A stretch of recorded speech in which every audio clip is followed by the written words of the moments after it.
अस्सलाम वालेकुम दोस्तों, अगर आप स्वीडन में पीएचडी करना चाहते हैं या पोस्ट डॉक की जॉब करना चाहते हैं तो ये वीडियो आपके लिए इंतहाई इम्पॉर्टेंट है। मल्टीपल सब्जेक्ट्स अवेलेबल हैं पोस्ट डॉक के लिए और पीएचडी पोजीशंस के लिए।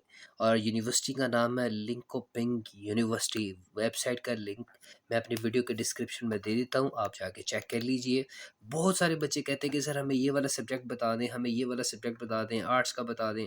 मैं आज आपको यहाँ पर मल्टीपल सब्जेक्ट्स बता रहा हूँ, आप ये लाजमी चेक कर लीजिए। मैं आपको एक पोजीशन ओपन भी करके दिखाऊंगा। यहाँ पर आपको देख रहे हैं पब्लिश डेट भी लिखी हुई है। ये पब्लिश डेट आप देख लें, ये लिखी हुई है, ठीक है। और इसके बाद ये नंबर ऑफ़ पोजीशंस भी आप यहाँ पर देख लें, ठीक है। सबसे पहले मैं आपको बता दूँ, ये देखें postdoc in different and robust decentralize AI PhD students for the sustainable and PhD student in AI security, PhD position in industrial marketing, fully funded PhD हैं और पोस्ट डॉक की जॉब्स हैं और मल्टीपल सब्जेक्ट्स अवेलेबल हैं, ठीक है। आप ये देखिए, यहाँ पर आपको नज़र आएगा पोस्ट डॉक इन एथोलॉजी है, assistant professor in mathematical analysis, मुझे मैथ्स के बच्चों ने भी कहा, मेडिकल साइंस के बच्चों ने भी कहा सर हमें बताएं। और इसके अलावा मेडिकल साइंस के अलावा नीचे आप देखें नॉलेज एंड ग्राफिक इंटीग्रेशन है, PhD student in medical sciences है एंड अप्लाइड फिजिक्स, ठीक है। और इसके अलावा research assistant with the focus of unnamed traffic management. मतलब मल्टीपल सब्जेक्ट्स अवेलेबल हैं और रिसेंटली पोजीशंस ये जो है ना ओपन हुई हैं, इनकी क्लोजिंग डेट भी है। अब इसके बेनिफिट्स बहुत ज़्यादा हैं। स्वीडन में पोस्ट डॉक की जॉब या पीएचडी करने का मकसद सिर्फ याद रखें, बिल्कुल क्लियर कट है कि आपको पीआर मिलेगी, ठीक है, आफ्टर 4 to 5 ईयर्स, ठीक है। तो पीआर ये जो पीएचडी की पोजीशन है ये खुद से एक जॉब है जिसमें आप डायरेक्ट एक एम्प्लॉय के तौर पर हायर होते हैं और आपने एक रिसर्च कंडक्ट करनी होती है अपने रिसर्च प्रपोजल के थ्रू। मैं आपको कोई एक पोस्ट डॉक यहाँ से कोई पीएचडी कोई भी पोजीशन यहाँ पर ओपन करके दिखाता हूँ। फॉर एग्जांपल मैं ये देखता हूँ कि ये वाली पीएचडी जो है ना, student in culture and society, इसको हम क्लिक करते हैं और उसमें से देखते हैं कि इसमें क्या क्या चीज़ें ऐड है, आपने करना क्या क्या है और किस तरीके से इसकी रिक्वायरमेंट है। देखें योर वर्क असाइनमेंट यहाँ पर लिखा हुआ sustainable media and internet infrastructure है। मतलब ये काम जो आपने वहाँ पर करना है जब आपकी हायरिंग हो जाती है। योर क्वालिफिकेशन डेफिनेटली जो रिक्वायरमेंट है आपकी वो आपको चाहिए, जिसमें आपका रिसर्च प्रपोजल है, आपकी डिग्रीज़ हैं, ठीक है। ये सारी डिटेल यहाँ पर लिखी हुई है। कोई चीज़ आपको बस थोड़ा सा ये करना है कि लिंक को ओपन करना है और चीज़ों को चेक करना है। यहाँ पर देखें, जो मैं हमेशा जो चीज़ें बताता हूँ ना डॉक्यूमेंट्स में, वो यहाँ पर मेंशन है। A letter of intent position maximum 1 page, ठीक है। Letter of intent, intent you know what is intent, intent letter of intent mean कि आप ये पोस्ट के ऊपर जॉब क्यों करना चाहते हैं, जिसे आप मोटिवेशनल लेटर भी कह सकते हैं।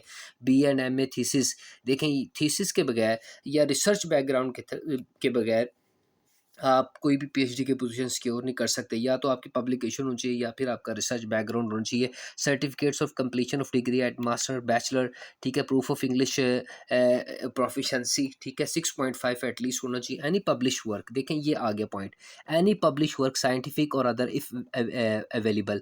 ये देखिए इफ़ अवेलेबल कह रहे हैं ना, इसका मतलब ये नहीं कि ये ऑप्शनल है डेफिनेटली ऑप्शनल है। बट लेकिन अगर आप ये बना लेते तो याद रखिए जिन लोगों की पब्लिकेशंस होती हैं ना उन्हीं को ये प्रेफर करते हैं। तो ये प्रेफरेंस में वही लोग आएंगे जिनकी पब्लिकेशंस होगी, ठीक है। अच्छा जी, फिर योर वर्क प्लेस आ गया है, ठीक है। 4 साल के लिए आपको यहाँ पर जो है ना वो इन्होंने रखना है, ठीक है। फिर योर वर्क प्लेस है मतलब जहाँ पर आप यूनिवर्सिटी में जिधर जाएंगे डेफिनेटली उनका डिपार्टमेंट है ये वाला culture and society, Linkoping university में, ठीक है। और द एम्प्लॉयमेंट है, मतलब सारी डिटेल यहाँ पर लिखी है। अगर आप सैलरी एंड एम्प्लॉयमेंट बेनिफिट देखना चाहते हैं कि इसकी क्या सैलरीज हैं, the salary PhD student is determined according to locally negotiated salary progression. More information about, अब यहाँ पर मोर इन्फॉर्मेशन अगर आपने देखनी है तो आप यहाँ पर जाके क्लिक करके इन्फॉर्मेशन यहाँ पर देख सकते हैं। लेकिन बात यह है कि फुली फंडेड होती है, कम से कम आपको जो है ना वो मंथली ठीक ठाक स्टाइपेंड मिलता है, तकरीबन 30,000 से लेकर 35,000 स्वीडिश करोने हैं, ठीक है। और यही एक वहाँ की जो वर्क जो वीज़ा है, वर्क एम्प्लॉयमेंट है, उसकी रिक्वायरमेंट है, ठीक है। तो ये क्लियर हो जाएगा। लेकिन एक बार मैं आपको दिखा दूँ यहाँ पर अगर यहाँ जैसे ही आप क्लिक करेंगे आपके सामने न्यू विंडो ओपन होगी और इस न्यू विंडो ओपन में आप देखिएगा यहाँ पर मल्टीपल बेनिफिट्स लिखे हुए हैं, ठीक है। 3 ऑफ आर बेनिफिट्स हेल्थ है, डेवलपमेंट है, रिम्यूनरेशन यानी सैलरी है आपकी जो आपको मिलनी है, ठीक है। इसके अलावा all the benefits health insurance है, लाइफस्टाइल टेस्ट है, pause exercise, cost of medicine है, skill development and career pathway, ये सारे बेनिफिट्स लिखे हुए हैं जो आपको एज अ कैंडिडेट जो है ना वो मिलने हैं एज अ पीएचडी कैंडिडेट।